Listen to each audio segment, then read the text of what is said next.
Poutine vient de déplacer des missiles nucléaires à la frontière de l'Union européenne. Son objectif était l'intimidation. Au lieu de cela, il a déclenché quelque chose qu'il n'avait jamais voulu. Les pays européens évoquent désormais l'acquisition de leurs propres armes nucléaires. Le président de la Pologne l'a dit ouvertement il y a 2 jours. Puis l'Allemagne et la Grande-Bretagne appellent au réarmement de l'Europe. La conférence de sécurité de Munich s'est transformée en un message unifié à Moscou.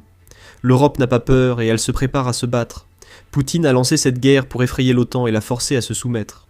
Au lieu de cela, il a créé l'Europe la plus unie et la plus militarisée depuis la Seconde Guerre mondiale.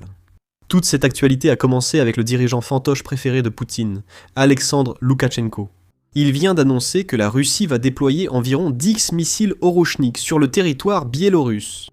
Pourquoi Poutine agirait-il ainsi ? C'est une question de proximité. La Biélorussie est voisine de la Pologne, de la Lituanie et de la Lettonie, toutes membres de l'UE et de l'OTAN. Le déploiement de missiles nucléaires en Biélorussie réduit le temps de vol nécessaire pour atteindre les capitales européennes. Moins de temps réduit la réactivité des défenses aériennes européennes, rendant l'interception plus ardue et les conséquences plus graves si des missiles sont tirés. Mais pour être tout à fait honnête, cela visait à faire une démonstration de force, un signal à l'Occident que la Russie peut aller encore plus loin dans l'escalade, et un message à tout le public russe que la Russie reste un pays fort, qu'elle est toujours une superpuissance. Mais voici ce que Poutine n'avait pas anticipé. Au lieu d'effrayer l'Europe pour qu'elle recule, il les pousse à s'unir vers l'acquisition de leurs propres armes nucléaires, et c'est la Pologne qui mène les débats. Il y a seulement 3 jours. Le 16 février, le président polonais a dit quelque chose qui aurait été impensable il y a quelques années. Écoutez bien. Le chancelier Merz discute avec le président Macron de la dissuasion nucléaire. N'est-ce pas le moment pour la Pologne de commencer à réfléchir au lancement de son propre projet nucléaire ? Je soutiens fermement que la Pologne rejoigne un projet nucléaire. Il parle du partage nucléaire, et moi je parle d'une autre. Je dis, monsieur le journaliste, que la voie vers un projet polonais, vers un potentiel nucléaire polonais, bien sûr dans le respect de toutes les réglementations internationales, est la voie que nous devrions suivre. Maintenant, la Pologne est signataire du traité de non-prolifération, l'accord international censé empêcher les pays d'acquérir des armes nucléaires. Le président a été interrogé directement à ce sujet, et voici sa réponse. Il y a le traité de non-prolifération. Les Américains nous permettront-ils de commencer les travaux ? Je ne sais pas, mais nous devons agir. Nous devons aller dans cette direction, afin que nous puissions commencer les travaux. Nous sommes un pays juste à la frontière d'un conflit armé. Nous connaissons l'attitude de la Fédération de Russie, agressive et impérialiste, envers la Pologne. Je ne vous dirai pas quand cela arrivera, ni si cela arrivera, mais si vous me demandez mon avis, alors. Pour moi, renforcer la sécurité de la Pologne, même en s'appuyant sur le potentiel nucléaire, c'est la direction que je soutiens. Comment la Russie pourrait-elle réagir ? La Russie peut réagir de manière agressive à tout. Nous, Polonais, devons nous sentir en sécurité.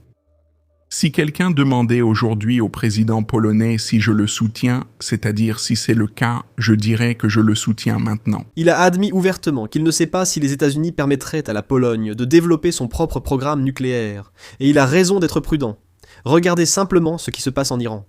Les États-Unis sont prêts à faire la guerre pour empêcher un pays d'obtenir l'arme nucléaire. Et si un youtubeur idiot comme moi le sait, les dirigeants polonais aussi, ils ne sont pas assez naïfs pour risquer des sanctions juste pour lancer un programme d'armement. Alors, que se passe-t-il exactement ici ? Eh bien, il s'agit d'un moyen de pression. La Pologne dit « Donnez-nous une protection nucléaire ou nous construirons la nôtre ». Et ce n'est pas la première fois que la Pologne utilise cette tactique. Si vous vous rappelez les années 90, c'est comme ça que la Pologne a rejoint l'OTAN. À l'époque, la Pologne a compris que la Russie pouvait redevenir une menace, donc elle avait besoin de protection. C'est pourquoi le président polonais de l'époque a rencontré Bill Clinton et proposé « Soit la Pologne rejoint l'OTAN, soit elle fabriquera ses propres armes nucléaires ». D'une façon ou d'une autre, la Russie finirait par menacer la Pologne, qui avait donc besoin de défense. Ce jour-là, cela a marché. La Pologne a pu rejoindre l'OTAN. Maintenant, la Pologne refait exactement la même chose, le partage nucléaire, ou bien ils développeront leur propre programme nucléaire. Et la menace venant de la Russie, eh bien, ce n'est pas vraiment hypothétique. La télévision d'État russe parle de frapper la Pologne presque quotidiennement. Même maintenant, alors que leurs armées sont embourbées en Ukraine depuis 4 ans, la Russie espère toujours envahir la Pologne. Écoutez simplement. Bien sûr, nous avons aussi des sujets à discuter avec la Pologne. Pourquoi même prendre la peine de leur parler de quoi que ce soit ? Pourquoi engager un dialogue tout court? Rien du tout, lui. Pourquoi se battre avec un cochon? Tu vas juste te salir et, au final, personne ne comprendra. C'était une métaphore. Nous n'avons rien à élever. Il faut comprendre que quand nous en aurons assez, nous frapperons, comme toujours dans notre histoire. Ils pensent toujours qu'ils peuvent provoquer l'ours, s'en moquer, puis ils paient, respirant pendant 100 ans avant de réessayer. Tout tourne en rond. On dit souvent qu'on pourrait le répéter, mais je pense qu'on ne devrait pas le refaire. Si on le faisait, cela voudrait dire entrer dans Berlin, marcher à travers l'Europe, des pertes massives. Nous avons besoin de la victoire, mais cette fois par une méthode différente. Nous allons simplement rayer tout le monde de la surface de la Terre sans avoir nos forces sur place, ça suffit. Il ne sera plus jamais question de l'existence de l'État polonais. Nous ne referons pas l'erreur. Avec l'existence de l'État allemand, nous avons appris ce qu'était la gratitude des Allemands. Ce n'est pas un hasard si nos grands-pères, arrière-grands-pères et pères ont construit le bouclier nucléaire de la Russie, de l'Union soviétique. Il faudra l'utiliser.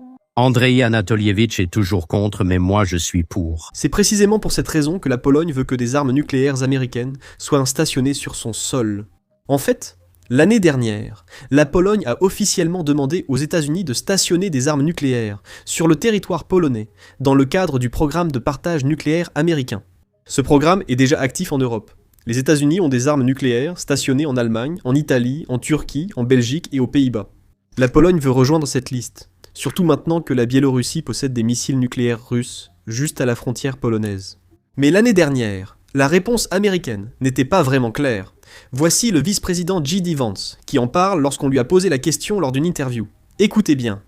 La Pologne a posé la question aujourd'hui. Le président polonais a demandé aux États-Unis d'envisager de déployer des armes nucléaires en Pologne comme bouclier contre une future agression russe. Le président Trump rencontre aujourd'hui le dirigeant de l'OTAN. Bien sûr, que peut-il arriver? Cela n'inciterait-il pas la Russie à rompre tout accord avec l'Ukraine? Je n'ai donc pas parlé au président de cette question particulière, mais je serais choqué s'il soutenait le déploiement d'armes nucléaires plus à l'est en Europe. Nous devons être prudents. Ce n'est pas vraiment un engagement ferme. Et cette ambiguïté, c'est précisément ce qui pousse la Pologne à envisager de créer son propre programme. Maintenant, si on devait parier, la Pologne brandira la menace de posséder ses propres armes nucléaires pour inciter les États-Unis à accepter le partage nucléaire. Seul l'avenir révélera la suite. Mais une chose est sûre, la Russie n'est pas contente de tout cela. Et la Pologne n'était pas seule. Lors de la conférence sur la sécurité de Munich, qui vient de se terminer il y a 2 jours, un message unifié a été adressé de l'Europe à Moscou. Le message était « Nous avons fini d'avoir peur ». En fait, les plus hauts responsables militaires d'Allemagne et de Grande-Bretagne ont appelé au réarmement de l'Europe. Ils ont exhorté leur population à se préparer à temps à une éventuelle attaque russe. L'Allemagne, le pays qui a passé des décennies à éviter la militarisation, appelle maintenant au réarmement. Poutine voulait une Europe faible et divisée, et il a obtenu exactement le contraire. La réaction de la Russie, transmise par Sergueï Lavrov, ministre des Affaires étrangères, était franchement étrange. Il a affirmé que le président finlandais avait appelé à l'anéantissement de la Russie. Mais j'ai regardé tout le discours. J'ai même regardé les tables rondes où le président finlandais a parlé. Et il n'a jamais prononcé ces mots. Peut-être qu'il y a eu une erreur de traduction, et là je donne le bénéfice du doute à Lavrov. Ou peut-être que Lavrov invente simplement des choses. Ce ne serait pas la première fois, mais d'écouter son message. Et maintenant, en réponse à toutes ces actions, tous ces slogans ont été entendus à Munich sous différentes formes. Mais l'essence reste la même. La Russie est l'ennemi. L'Ukraine doit en finir avec la Russie. Stubb, le président de la Finlande, autrefois un pays neutre et aujourd'hui l'un des plus importants de ses dirigeants néo-nazis, a simplement dit « L'Ukraine fait tout correctement, allez-y et finissez-en avec la Russie maintenant. » Comme je l'ai dit, j'ai en fait passé en revue chaque discours dans chaque panel où le président finlandais a pris la parole, et j'ai peut-être trouvé quelque chose qui a énervé la Russie. Et c'est pourquoi les Russes inventent cette histoire à propos du président finlandais. Vous voyez, ce qu'il a réellement dit était dévastateur pour l'armée russe et l'économie russe. Écoutez par vous-même d'abord. Quelle est la situation? Je veux dire, changeons le récit autour de la guerre, parce qu'il y a encore des gens qui disent que Poutine est en train de gagner cette guerre, et je ne suis fondamentalement pas d'accord. Les objectifs de Poutine étaient de contrôler l'Ukraine, de la russifier, mais elle est devenue européenne. Il voulait aussi empêcher l'élargissement de l'OTAN. Eh bien, il y a la Finlande et la Suède, et son objectif stratégique était de limiter les dépenses de défense européennes, mais nous sommes à 5%, c'est donc un échec stratégique total pour la Russie. Deuxièmement, il échoue militairement. Regardons l'acquisition de territoires. La première année, en 2014, c'était 12% à cause des hommes verts dans la péninsule de Crimée et certains à Luhansk, Donetsk. Depuis lors, 8% du territoire ukrainien en 12 ans ces 2 dernières années, 1% du territoire ukrainien.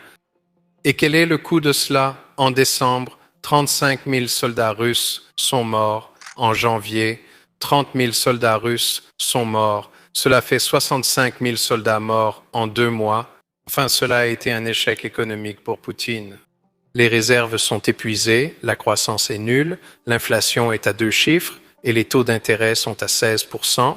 Il ne veut pas mettre fin à cette guerre, non pas parce qu'il pense avancer, car il n'avance pas. Il ne veut pas mettre fin à cette guerre parce que le coût politique et social de ramener les soldats est trop élevé. Et ensuite, nous arrivons à la question, que faisons-nous?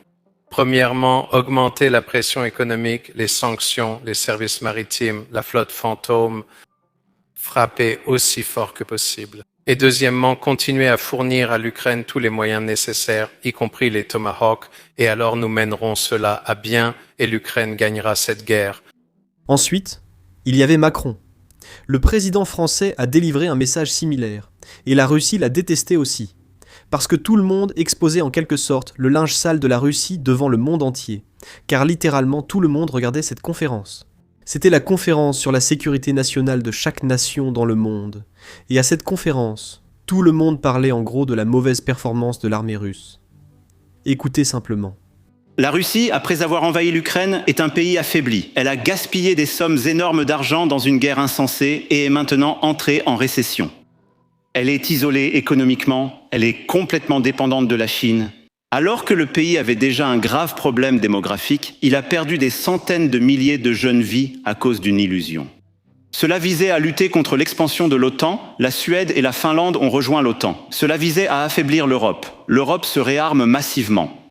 C'est un échec stratégique, économique et même militaire.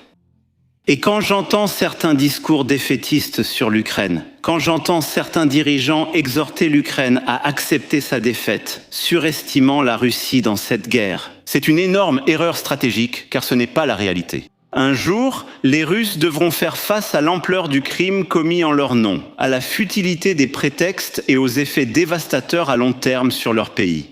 Comme je l'ai dit, cette conférence était très importante, d'où la présence des États-Unis. Le secrétaire d'État américain Marco Rubio a prononcé un discours soulignant que l'Amérique et l'Europe sont indissociables, que les 2 continents doivent œuvrer ensemble à la protection de la civilisation occidentale.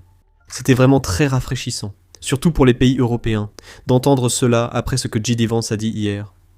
Écoutez le discours de Marco Rubio.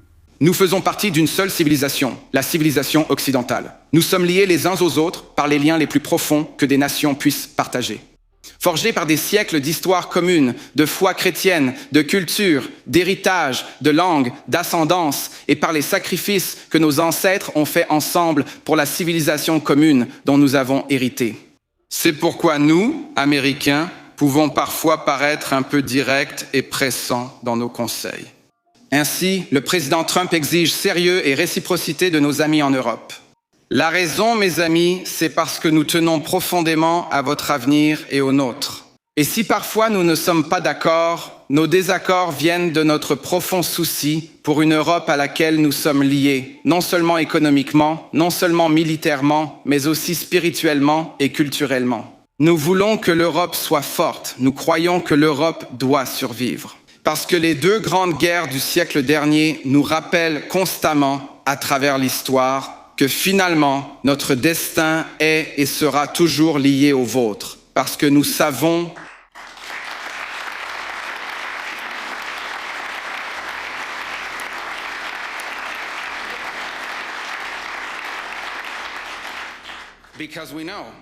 que le sort de l'Europe ne sera jamais sans importance pour notre propre sécurité nationale, ce dont il est largement question dans cette conférence, qui n'est pas simplement une série de questions techniques.